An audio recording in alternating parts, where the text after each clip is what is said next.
Shalom untuk saudara pendengar yang dikasihi Tuhan Yesus Kristus. Selamat siang dan salam sejahtera untuk kita semuanya. Selamat datang kembali di renungan siang dan doa siang pada hari ini. Semoga saudara yang terkasih dalam keadaan sehat selalu. Kiranya damai dan sukacita Roh Kudus melimpah di dalam hati dan pikiran saudara saat ini. Sebelum kita mulai renungan pada siang hari ini, marilah kita bersama-sama berdoa. Bapa di kerajaan sorga, terima kasih atas penyertaan yang Engkau berikan kepada saya atas siang hari yang indah ini. Terima kasih telah memberi saya kesempatan untuk selalu dapat bersyukur atas segala pekerjaan yang aku kerjakan. Maka dari itu, saya mohon sertailah selalu diri ini sepanjang hari ini. Terima kasih atas berkat Tuhan hingga saat ini aku masih bisa merasakan kebaikan Tuhan dan buatlah agar bibirku selalu mengucap syukur kepadamu. Tuhan Yesus Kristus, terima kasih pada saat ini saya masih bisa bekerja. Tuhan, saat ini saya akan memulai pekerjaan saya. Berkatilah pekerjaan ini dan sertailah sepanjang saya selama bekerja pada hari ini, agar menjadi berkat bagiku, bagi keluargaku dan juga tempat saya bekerja. Berkati seluruhnya di siang hari ini agar berjalan dengan baik dan menjadi berkat untuk kami jalani bersama dengan anak Tuhan yang lainnya. Dalam nama Tuhan Yesus, aku berdoa. Amin. Sahabat saudara rohani, pembacaan ayat emas Alkitab renungan kita siang hari ini. Nats bacaan kita siang hari ini adalah, tidak ada keselamatan di dalam siapapun juga selain di dalam Dia, sebab di bawah kolong langit ini tidak ada nama lain yang olehnya kita dapat diselamatkan. Tertulis di dalam kitab Kisah Para Rasul 4 ayat 12. Bacaan kita pada siang ini terambil dari kitab Yohanes 3 ayat 1 sampai dengan ayat 8. Adalah seorang Farisi yang bernama Nikodemus, seorang pemimpin agama Yahudi.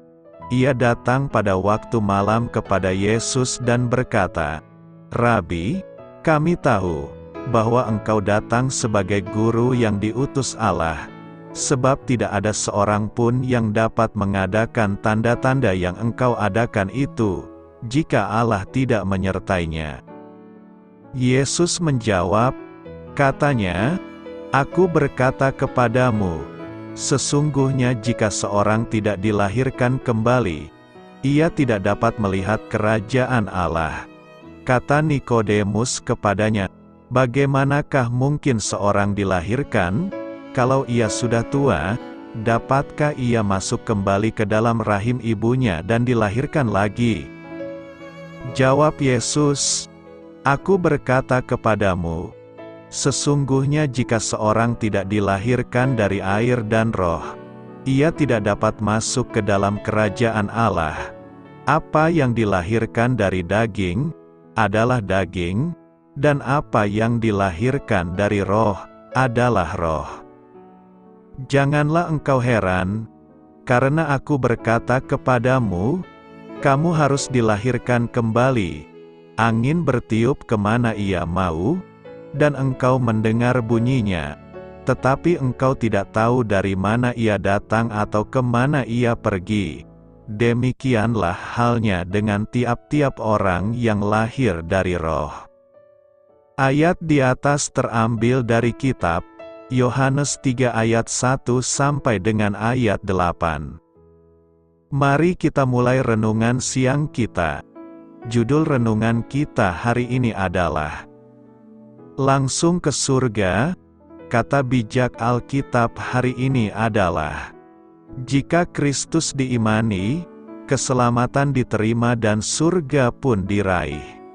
Cerita renungan siang kita hari ini adalah sebuah lagu rohani lama mengingatkan, setiap orang yang membicarakan surga tidak akan pernah ke sana, karena surga adalah tempat tinggal Allah, suatu tempat untuk menyatakan hadirat dan kemuliaannya dalam segala keagungan. Dia memiliki hak penuh untuk menentukan siapa dan dengan syarat apa seseorang dapat diterima di surga. Kepercayaan lain mengenai bagaimana dan mengapa kita diterima di surga sudah pasti salah. Contohnya adalah rasa percaya diri yang diekspresikan oleh seorang artis terkenal. Ketika ditanya mengenai imannya, ia menjawab, "Saya berdoa. Saya membaca Alkitab. Alkitab adalah buku terindah yang pernah ditulis. Saya seharusnya masuk surga. Kalau tidak, itu tidak menyenangkan. Saya tidak melakukan kesalahan apapun. Suara hati saya sangat jernih. Jiwa saya pun seputih bunga anggrek yang tumbuh di sana, dan saya akan langsung ke surga." Allah sendirilah yang menentukan siapa yang akan langsung pergi ke surga.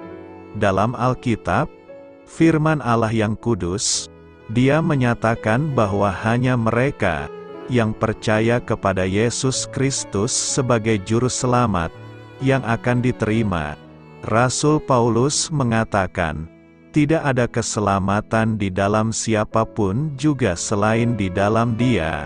Sebab di bawah kolong langit ini tidak ada nama lain yang diberikan kepada manusia yang olehnya kita dapat diselamatkan." Penilaian diri tentang kemurnian jiwa dan kelayakan karakter seseorang untuk masuk surga bukanlah kriteria. Hanya firman Allah yang memberi kita standar penerimaan di surga.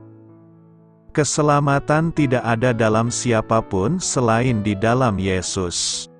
Kisah Para Rasul 4 ayat 12 berkata, "Keselamatan tidak ada di dalam siapapun juga selain di dalam Dia, sebab di bawah kolong langit ini tidak ada nama lain yang diberikan kepada manusia yang olehnya kita dapat diselamatkan."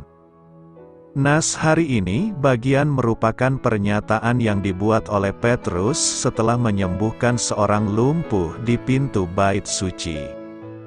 Ayat ini menyatakan bahwa keselamatan tidak dapat ditemukan di dalam siapapun selain dalam Yesus Kristus. Pernyataan ini mengandung makna teologis yang penting dalam pandangan Kristen. Alasan mengapa Petrus mengatakan hal ini adalah karena keyakinan Kristen bahwa Yesus Kristus adalah satu-satunya jalan untuk mendapatkan keselamatan dan hubungan yang benar dengan Allah. Yesus sendiri telah mengajarkan hal ini selama pelayanannya di bumi, dan para rasul meneruskan pengajarannya setelah kebangkitannya. Dalam pandangan Kristen, Yesus Kristus adalah anak Allah yang datang ke dunia untuk menebus dosa manusia melalui kematiannya di salib. Karena kasih dan anugerahnya, manusia dapat menerima keselamatan dan pengampunan dosa dengan iman dalam Yesus Kristus.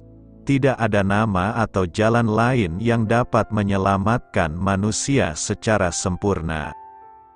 Pernyataan ini juga mencerminkan keyakinan Kristen bahwa keselamatan tidak dapat dicapai melalui usaha manusia sendiri atau melalui kepercayaan pada Tuhan-Tuhan lain. Hanya dengan iman dalam Yesus Kristus, manusia dapat memperoleh keselamatan dan hidup kekal. Pernyataan ini menunjukkan eksklusivitas keyakinan Kristen tentang jalan keselamatan, tetapi tidak bermaksud untuk merendahkan agama-agama lain atau membatasi kasih Allah. Pada dasarnya, ayat ini menegaskan bahwa Yesus Kristus adalah satu-satunya jalan yang telah Allah tetapkan untuk manusia memperoleh keselamatan dan hubungan yang benar dengannya. Tujuan penulis Kisah Para Rasul adalah untuk menekankan kepercayaan bahwa Yesus Kristus adalah satu-satunya jalan yang benar untuk memperoleh keselamatan. Pernyataan ini ditujukan untuk menguatkan keyakinan dan iman orang-orang yang membaca atau mendengarkan tulisan tersebut. Dalam konteks Kisah Para Rasul 4 ayat 12, Petrus sedang memberikan kesaksian tentang penyembuhan lumpuh di pintu bait suci oleh kuasa Yesus Kristus. Dalam pernyataannya, Petrus ingin menegaskan bahwa kuasa penyembuhan itu berasal dari Yesus Kristus dan tidak ada kekuatan atau nama lain yang dapat memberikan keselamatan yang sama. Pernyataan ini juga dapat dipahami sebagai respons terhadap otoritas agama dan kepercayaan lain yang mungkin ada pada waktu itu. Petrus ingin menekankan bahwa tidak ada nama atau jalan lain di bawah langit ini yang dapat memberikan keselamatan kepada manusia selain melalui Yesus Kristus. Hal ini menegaskan eksklusivitas keyakinan Kristen tentang jalan keselamatan. Tujuan utama dari pernyataan ini adalah untuk memperkuat keyakinan orang-orang percaya bahwa hanya dengan iman dalam Yesus Kristus, mereka dapat memperoleh keselamatan dan hubungan yang benar dengan Allah. Hal ini mengajak orang-orang untuk meletakkan kepercayaan dan harapan mereka sepenuhnya pada Yesus Kristus sebagai satu-satunya jalan yang dapat menyelamatkan mereka. Selain itu, pernyataan ini juga dapat berfungsi sebagai ajakan untuk menyebarkan Injil dan membagikan kabar baik tentang Yesus Kristus kepada orang lain, sehingga mereka juga dapat memperoleh keselamatan melalui iman dalamnya. Kesimpulannya, tujuan dari pernyataan dalam ayat ini adalah untuk menegaskan kepercayaan Kristen bahwa hanya melalui Yesus Kristus seseorang dapat memperoleh keselamatan dan hubungan yang benar dengan Allah. Pernyataan penulis dalam nas hari ini memberikan beberapa refleksi dan pengertian yang dapat direnungkan. Pertama, eksklusivitas keselamatan. Pernyataan ini menegaskan bahwa hanya melalui Yesus Kristus seseorang dapat memperoleh keselamatan dan hubungan yang benar dengan Allah. Hal ini mengajak kita untuk merenungkan eksklusivitas keyakinan Kristen tentang jalan keselamatan. Ini menunjukkan pentingnya memiliki iman dalam Yesus Kristus sebagai satu-satunya jalan untuk mendapatkan keselamatan. Kedua, keterbatasan manusia. Pernyataan ini mengakui keterbatasan manusia dalam mencari keselamatan. Tidak ada usaha manusia atau nama lain yang dapat menyelamatkan kita. Hal ini mengajarkan kita untuk merenungkan bahwa kita tidak dapat mencapai keselamatan dengan kekuatan atau upaya kita sendiri. Keterbatasan manusia mengharuskan kita untuk bergantung sepenuhnya pada kasih karunia Allah dan iman dalam Yesus Kristus. Ketiga, ketergantungan pada nama Yesus. Pernyataan ini mengajak kita untuk merenungkan pentingnya memahami dan menghormati kekuatan dan otoritas yang terkandung dalam nama Yesus Kristus. Namanya memiliki kekuatan untuk menyelamatkan dan memberikan keselamatan. Kita dipanggil untuk bergantung sepenuhnya padanya dan mengakuinya sebagai satu-satunya jalan menuju keselamatan. Keempat, tantangan berbagi kabar baik. Pernyataan ini juga menegaskan pentingnya misi Kristiani dalam menyebarkan Injil dan kabar baik tentang Yesus Kristus kepada orang lain. Jika hanya melalui Yesus Kristus seseorang dapat diselamatkan, maka perlu bagi kita untuk berbagi kasih dan kebenarannya dengan orang lain agar mereka juga dapat mengenal dan menerima keselamatan dalam Kristus. Pernyataan ini mengundang kita untuk merenungkan eksklusivitas dan kekuatan nama Yesus Kristus, serta pentingnya iman dan pengharapan kita padanya sebagai satu-satunya jalan keselamatan. Karena itu, renungan hari ini menantang kita untuk hidup dalam misi Kristiani dengan berbagi kabar baik kepada orang-orang di sekitar kita. Apa artinya di bawah kolong langit ini tidak ada nama lain yang dapat menyelamatkan kita? Kisah Para Rasul 4 ayat 12. Dalam Kisah Para Rasul 4 ayat 12, Rasul Petrus mengumumkan bahwa keselamatan tidak ada selain dalam pribadi Yesus Kristus dari Nazaret, sebab di bawah kolong langit ini tidak ada nama lain yang diberikan kepada umat manusia yang olehnya kita dapat diselamatkan. Untuk lebih memahami apa yang dimaksud Petrus di sini, diperlukan latar belakang dan konteks tertentu. Suatu hari setelah Pentakosta, para penguasa, tua-tua, dan ahli hukum Yahudi menyaksikan Petrus dan Yohanes menyembuhkan seorang pengemis lumpuh di gerbang indah Bait Suci. Ketika para rasul memasuki halaman, orang cacat itu meminta uang kepada mereka. Jawab Petrus, "Perak atau emas tidak kumiliki, tetapi apa yang kumiliki akan kuberikan kepadamu. Dalam nama Yesus Kristus dari Nazaret, berjalanlah." Atas perintah Petrus, pria itu langsung berdiri dan mulai berjalan, melompat, dan memuji Tuhan di pelataran Bait Suci. Memanfaatkan momen tersebut dan keheranan orang banyak, Petrus mulai menyampaikan pesan yang sangat meyakinkan. Dia menjelaskan bahwa Yesus Kristus, manusia yang mereka salibkan, memang adalah pencipta kehidupan. Melalui iman dalam nama Yesus, orang ini disembuhkan dan Anda tahu betapa lumpuhnya dia sebelumnya. Iman dalam nama Yesus telah menyembuhkan dia di depan mata Anda. Petrus berkhotbah bahwa Yesus adalah Mesias yang dijanjikan bagi Israel.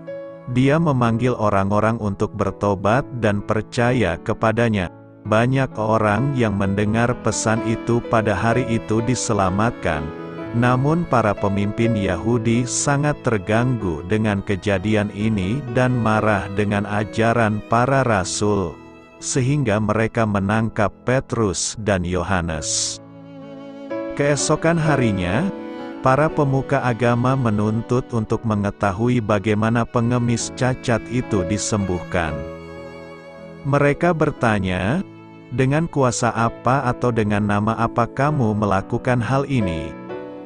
Sekali lagi, dengan memanfaatkan kesempatan ini, Petrus menjawab, "Jika pada hari ini kita dimintai pertanggungjawaban atas perbuatan baik yang ditunjukkan kepada seseorang yang timpang dan ditanya bagaimana ia disembuhkan, maka ketahuilah hal ini, kamu dan seluruh bangsa Israel, dalam nama Yesus Kristus dari Nazaret, yang telah kamu salibkan tetapi telah dibangkitkan Allah dari antara orang mati.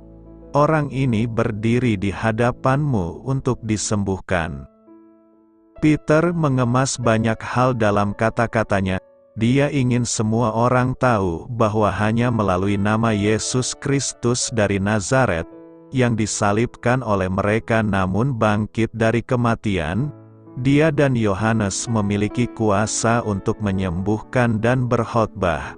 Lebih jauh lagi, keselamatan hanya ditemukan di dalam Dia karena di kolong langit ini tidak ada nama lain yang diberikan kepada kita yang olehnya kita dapat diselamatkan. Sangat penting untuk memahami bahwa nama seseorang memiliki arti yang jauh lebih besar pada zaman Alkitab dibandingkan pada zaman sekarang. Nama bukanlah sekedar gelar acak untuk membedakan identitas seseorang. Sebuah nama mewakili karakter dan kepribadian penting seseorang. ibarat surat kuasa. Nama seseorang mempunyai bobot dan wewenang yang sama dengan orang yang menerima nama tersebut.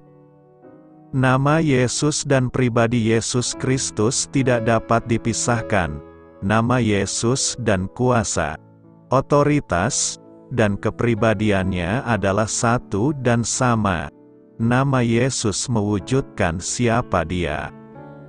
Nama Inggris Yesus berasal dari transliterasi Yunani dari nama Ibrani Yeshua, yang secara harfiah berarti, Yahweh adalah keselamatan, atau Tuhan menyelamatkan. Ketika umat Kristiani mula-mula menyebut nama Yesus, mereka mengungkapkan kesadaran mereka bahwa Dialah Kristus, Mesias yang diurapi, yang mewujudkan keselamatan yang dijanjikan Allah. Apa artinya di bawah kolong langit ini tidak ada nama lain yang olehnya kita dapat diselamatkan? Ketika malaikat menampakkan diri kepada Yusuf, dia menyuruhnya untuk menamai putranya, Yesus, karena Dialah yang akan menyelamatkan umatnya dari dosa mereka. Hanya nama Yesus yang bisa memberikan keselamatan karena hanya nama itulah yang mendapat kuasa dari Tuhan untuk memberikan keselamatan kepada manusia. Dalam Kisah Para Rasul 4 ayat 11, Petrus mengacu pada Mazmur 118 ayat 22 untuk membantu para pemimpin agama memahami bahwa penolakan mereka terhadap Yesus melalui penyaliban dan kebangkitannya adalah bagian dari penggenapan rencana keselamatan Allah. Para pemimpin ini mengetahui dari kitab suci bahwa Allah Israel adalah satu-satunya juru selamat. Kini Petrus menegaskan bahwa Tuhan sendiri yang telah memberikan peran keselamatan kepada Yesus. Dia melakukan ini dengan mengirimkan putranya untuk menjadi manusia dan hidup di antara kita, untuk membayar hukuman dosa kita melalui kematiannya sendiri di kayu salib supaya kita yang percaya kepadanya dapat diselamatkan sampai hidup kekal. Nama Yesus kuasa, otoritas, dan pribadi Yesus diberikan kepada manusia oleh Tuhan agar mereka dapat diselamatkan. Sederhananya, tidak ada orang lain yang bisa menyelamatkan kita. Hanya Yesus yang menyelamatkan. Yohanes 3 ayat 16-17 memberitahu kita kabar baik. Sebab begitu besar kasih Allah terhadap dunia ini sehingga Ia mengaruniakan anaknya yang tunggal, sehingga siapapun yang percaya kepadanya tidak akan binasa melainkan beroleh hidup yang kekal. Sebab Allah mengutus anaknya ke dunia bukan untuk menghukum dunia, melainkan untuk menyelamatkan dunia melalui Dia. Apa artinya menjadi orang Kristen yang lahir kembali? Bagian Alkitab yang sering dipakai untuk menjawab pertanyaan ini bisa ditemukan di Yohanes 3 ayat 1-21. Dalam perikop itu tercatat dialog antara Yesus Kristus dengan Nikodemus, tokoh Farisi terkemuka dan anggota Sanhedrin. Penguasa orang Yahudi, Nikodemus datang menemui Yesus malam-malam karena memiliki pertanyaan yang mau ditanyakannya kepada Yesus. Dalam dialog itu, Yesus berkata kepada Nikodemus, "Aku berkata kepadamu, sesungguhnya jika seorang tidak dilahirkan kembali, ia tidak dapat melihat kerajaan Allah." Bagaimanakah mungkin seorang dilahirkan? Kalau ia sudah tua, dapatkah ia masuk kembali ke dalam rahim ibunya dan dilahirkan lagi? Tanya Nikodemus. Yesus menjawab, "Aku berkata kepadamu, sesungguhnya jika seorang tidak dilahirkan dari air dan roh, ia tidak dapat masuk ke dalam kerajaan Allah. Apa yang dilahirkan dari daging adalah daging, dan apa yang dilahirkan dari roh adalah roh. Janganlah engkau heran, karena aku berkata kepadamu, kamu harus dilahirkan kembali." Kata "dilahirkan kembali" secara rohani diartikan sebagai lahir dari atas. Nikodemus memiliki kebutuhan yang nyata. Dia memerlukan perubahan hati, suatu transformasi rohani. Lahir baru, lahir kembali, adalah tindakan Allah yang disediakan bagi orang percaya sehingga memungkinkan mereka hidup kekal. Dalam Yohanes 1 ayat 12-13 diindikasikan bahwa lahir kembali juga berarti menjadi anak-anak Allah melalui iman kepada Yesus Kristus. Secara logika muncul pertanyaan, mengapa seseorang perlu dilahirkan kembali? Rasul Paulus dalam Efesus 2 ayat 1 mengatakan, "Kamu dahulu sudah mati karena pelanggaran-pelanggaran dan dosa-dosamu," kepada jemaat di Roma. Dalam Roma 3 ayat 23, ia menuliskan, "Karena semua orang telah berbuat dosa dan telah kehilangan kemuliaan Allah." Jadi, orang perlu dilahirkan kembali supaya dosa-dosa mereka diampuni dan bisa terkoneksi kembali dengan Allah. Bagaimana hal itu dapat terjadi? Efesus 2 ayat 8-9 menjelaskan, "Sebab karena kasih karunia kamu diselamatkan oleh iman, itu bukan hasil usahamu, tetapi pemberian Allah. Itu bukan hasil pekerjaanmu. Jangan ada orang yang memegahkan diri." Ketika orang diselamatkan, ia dilahirkan kembali, diperbaharui secara rohani, dan sekarang ia juga menjadi anak Allah karena sudah dilahirkan kembali.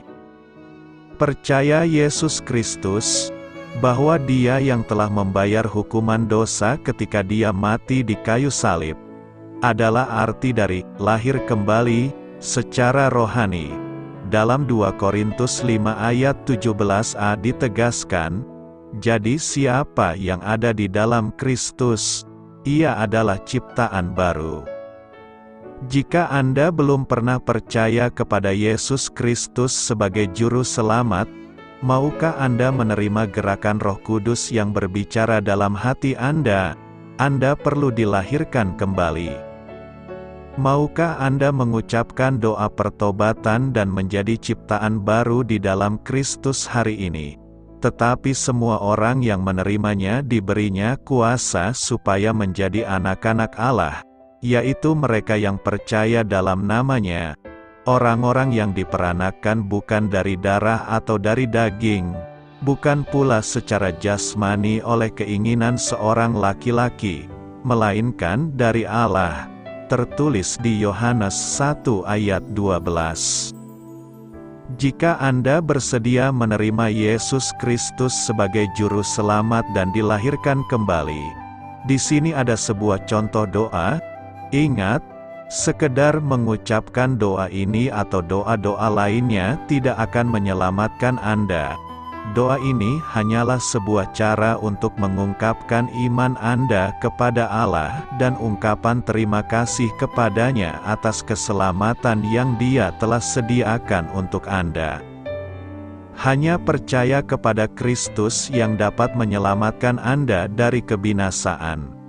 Bapa di surga, saya tahu saya telah berdosa terhadap Engkau dan saya pantas dihukum. Namun Yesus Kristus telah menanggung hukuman yang sepantasnya saya tanggung sehingga dengan beriman kepadanya saya dapat diampuni. Saya bertobat dari dosa-dosa saya dan percaya kepadamu untuk menerima keselamatan. Terima kasih untuk anugerah dan pengampunanmu yang ajaib, karunia hidup kekal. Amin. Apa yang Yesus maksudkan ketika Dia berkata, "Aku tidak pernah mengenal kamu, berangkat dariku"? Yesus berkata, "Kalau begitu aku akan mengatakan dengan jelas kepada mereka, aku tidak pernah mengenal kamu, enyahlah daripadaku. Hai kamu orang-orang yang berbuat jahat, Rasanya aneh mendengar Tuhan kita yang Maha Tahu berkata bahwa ada sesuatu atau seseorang yang tidak Dia ketahui. Yesus di sini tidak merujuk pada pengetahuan intelektual, tetapi pada pengetahuan relasional. Untuk memahami sebuah ayat, selalu dimulai dengan konteksnya. Yesus mengakhiri khotbahnya di bukit dengan peringatan terakhir tentang iman yang sejati. Yesus meramalkan bahwa nabi-nabi Kristen palsu akan datang seperti serigala berbulu domba. Mereka mungkin menggunakan semua perkataan Tuhan yang benar dan bahkan memperlihatkan kuasa yang mengesankan. Namun mereka tidak akan menjadi milik Tuhan. Tidak setiap orang yang berseru kepadaku, Tuhan, Tuhan, akan masuk ke dalam kerajaan surga, melainkan hanya dia yang melakukan kehendak Bapa-Ku yang di surga. Banyak orang akan berkata kepadaku pada hari itu, Tuhan, Tuhan, bukankah kami bernubuat dengan namamu dan dengan namamu mengusir setan dan melakukan banyak mukjizat dengan namamu? Lalu aku akan mengatakan kepada mereka dengan jelas, aku tidak pernah mengenal kamu. Enyahlah daripadaku, hai kamu para pelaku kejahatan. Dalam kata-kata Yesus pada hari penghakiman, kita melihat beberapa kebenaran penting, bukan pernyataan lisan bahwa seseorang mengikuti Yesus yang menyelamatkan. Kekristenan nominal tidak bisa menyelamatkan, juga.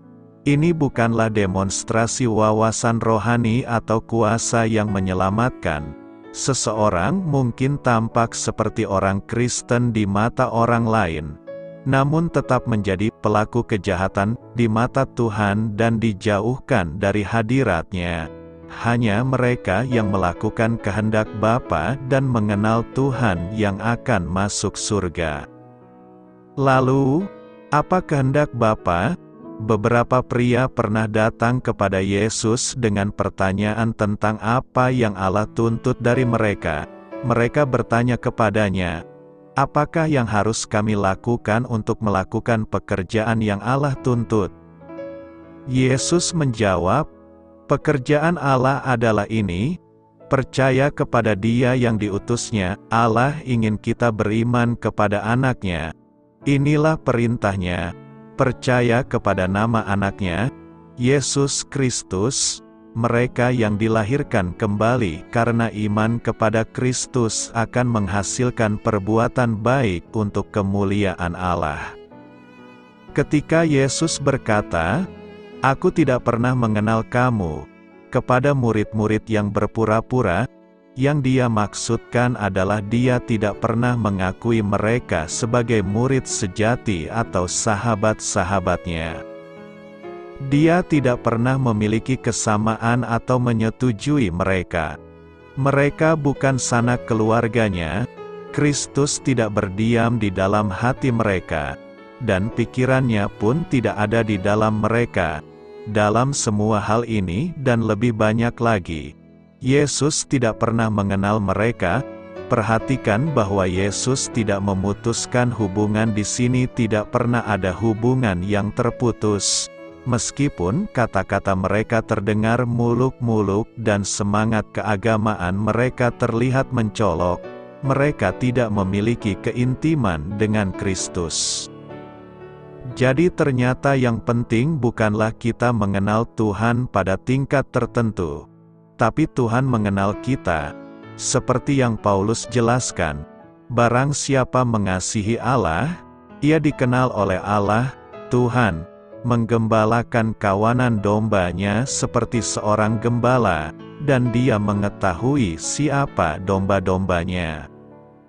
Kata-kata sedih, aku tidak pernah mengenal kamu.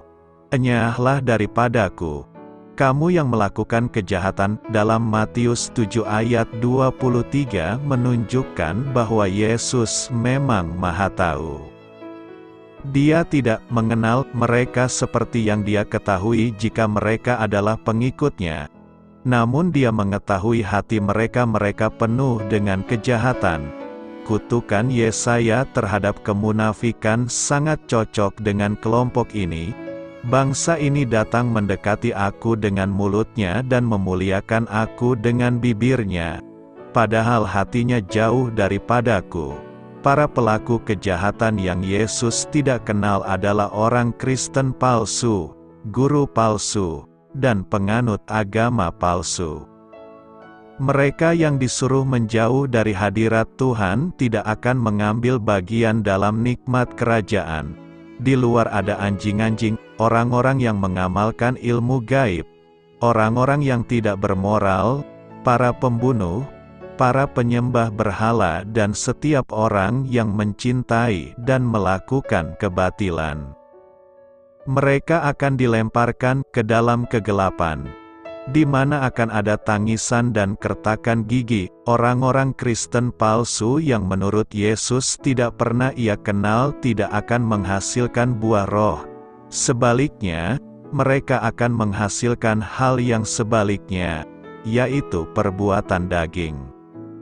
Yesus memperingatkan bahwa suatu hari Dia akan memberitahu sekelompok praktisi agama, "Aku tidak pernah mengenal kamu." Tuhan tidak senang mengirim manusia ke neraka, namun mereka yang disuruh pergi telah menolak tujuan dan rencana kekal Allah bagi hidup mereka. Mereka telah menolak terang Injil, dan memilih kegelapan, karena perbuatan mereka jahat. Pada saat penghakiman, mereka mencoba membenarkan diri mereka sendiri sebagai orang yang layak masuk surga berdasarkan perbuatan mereka. Namun tidak seorang pun akan dibenarkan karena perbuatannya sendiri. Meskipun mengaku melakukan semua pekerjaan baik ini dalam nama Kristus, mereka gagal melakukan satu-satunya pekerjaan Allah yang penting, beriman kepada Dia yang diutus. Maka Yesus, Hakim yang adil, menghukum mereka untuk terpisah selamanya darinya. Mengasihi dengan perbuatan dalam kebenaran. 1 Yohanes 3 ayat 18 berkata, "Anak-anakku, marilah kita mengasihi bukan dengan perkataan atau dengan lidah, tetapi dengan perbuatan dan dalam kebenaran." Mengasihi itu pasti sudah pernah kita lakukan. Persoalannya apakah kasih itu kita lakukan dalam kebenaran atau tidak. Yohanes mengajak kita untuk mengasihi dengan perbuatan dalam kebenaran. Yohanes mendorong kita agar mengasihi dengan tindakan, bukan dengan perkataan saja. Ucapan bibir itu sangat tidak akan berfaedah apabila tidak disertai dengan bukti atau action. Kasih itu perlu tindakan nyata dan kerelaan untuk berkorban, bukan hanya lip service. Karena itu penting sekali bagi kita untuk memahami betapa besar kasih Tuhan kepada kita.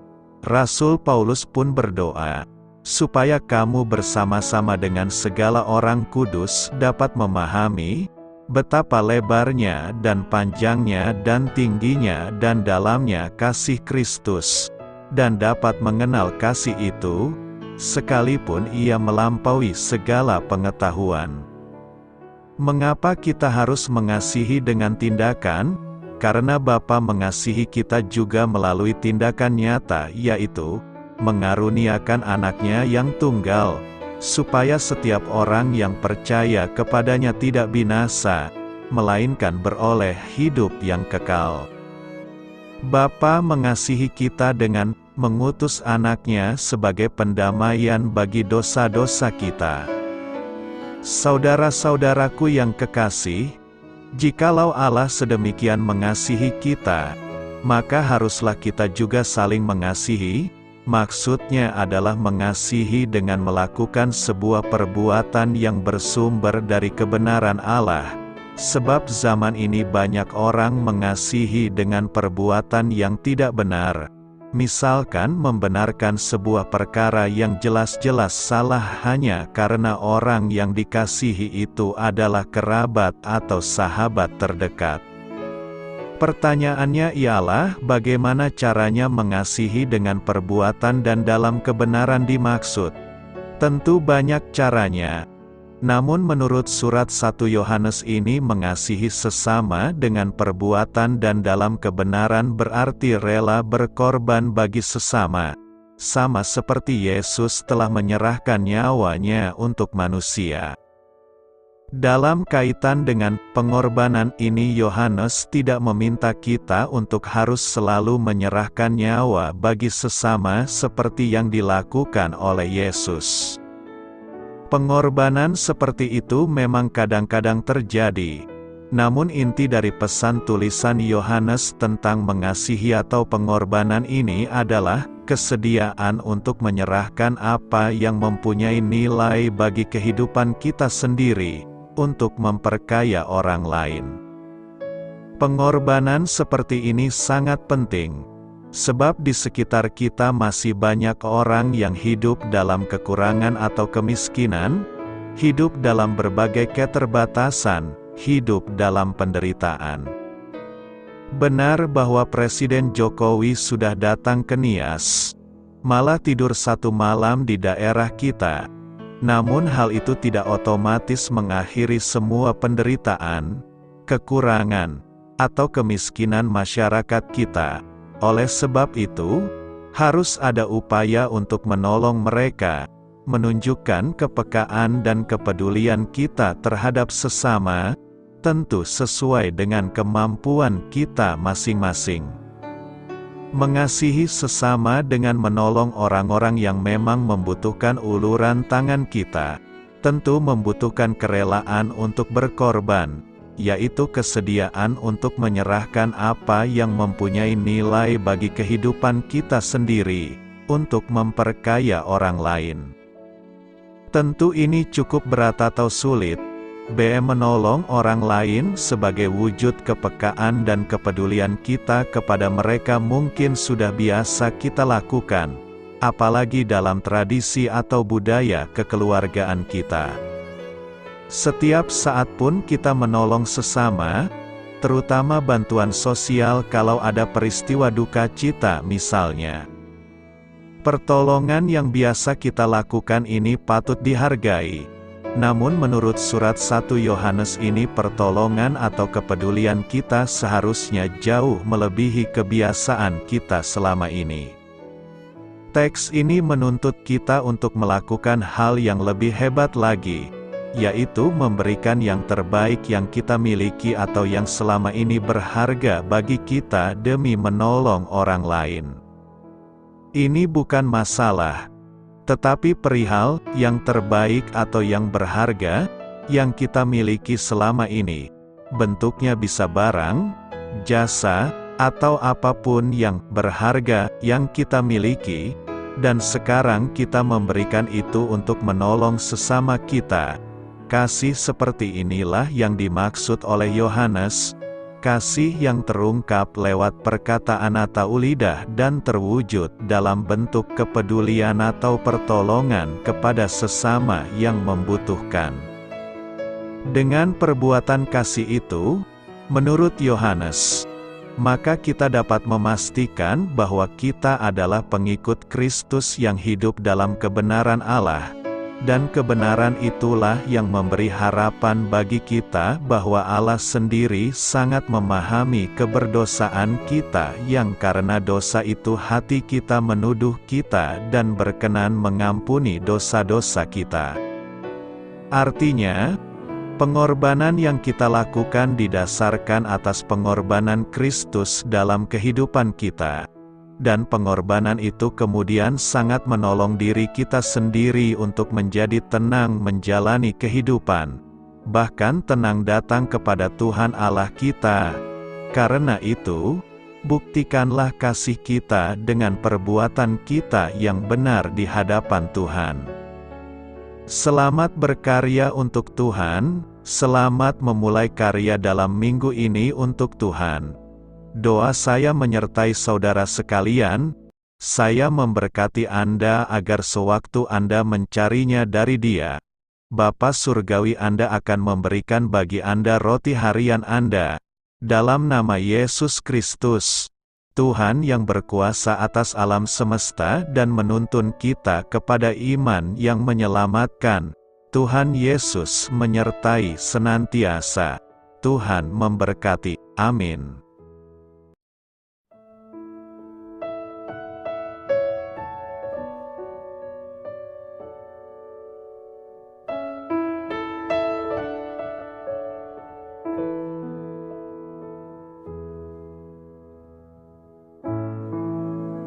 Demikianlah renungan firman Tuhan pada siang hari ini.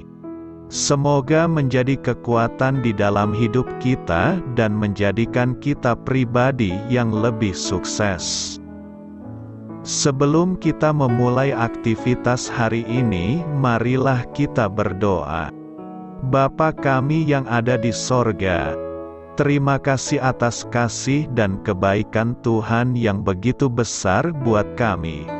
Tuntunlah perbuatanku agar di sepanjang hari ini saya bisa bekerja sebaik-baiknya, tidak pernah jemu menolong sesama, selalu ramah dan tahu terima kasih, menghayati iman dan mengamalkannya dengan sekuat tenagaku. Semua ini saya sampaikan kepadamu, dengan pengantaraan Kristus, Tuhan kami. Allah, Bapa kami bersyukur kepadamu, bahwa dengan bekerja kami boleh ambil bagian di dalam karya-Mu mensejahterakan dan membahagiakan umat manusia. Kami mohon bimbingan-Mu dalam melaksanakan pekerjaan kami hari ini. Bimbinglah kami agar sanggup bekerja dengan semangat kasih, dengan riang, rajin dan jujur. Terima kasih, Tuhan. Amin. Dalam nama Tuhan Yesus Kristus Tuhan dan Juru Selamat kami, Bapa kami yang baik, kami mengucap syukur dan berdoa. Amin. Biarlah firman Tuhan menjadi pengingat untuk kita semua, bahwa tuntunan dari Roh Kudus akan selalu memberi jalan keluar bagi setiap permasalahan hidup kita, dan memberi kedamaian di hati kita. Amin. Sampai jumpa di renungan siang saudara rohani berikutnya. Shalom.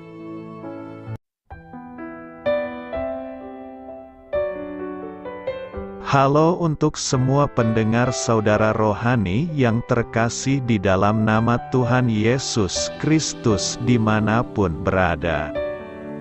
Mari dukung kami, tim redaksi Renungan Harian Saudara Rohani dengan cara memberikan bantuan, kritik dan masukan. Saudara dapat memberikan masukan melalui kolom komentar di bawah atau mengirim kepada kami langsung melalui email yang tertera di layar Anda, saudararohani@gmail.com. Jika saudara terberkati melalui renungan ini, saudara dapat mendoakan kami dan memberikan bantuan lainnya dengan mengirim email kepada kami. Saya berdoa agar saudara sekalian bahagia dan sehat selalu. Amin.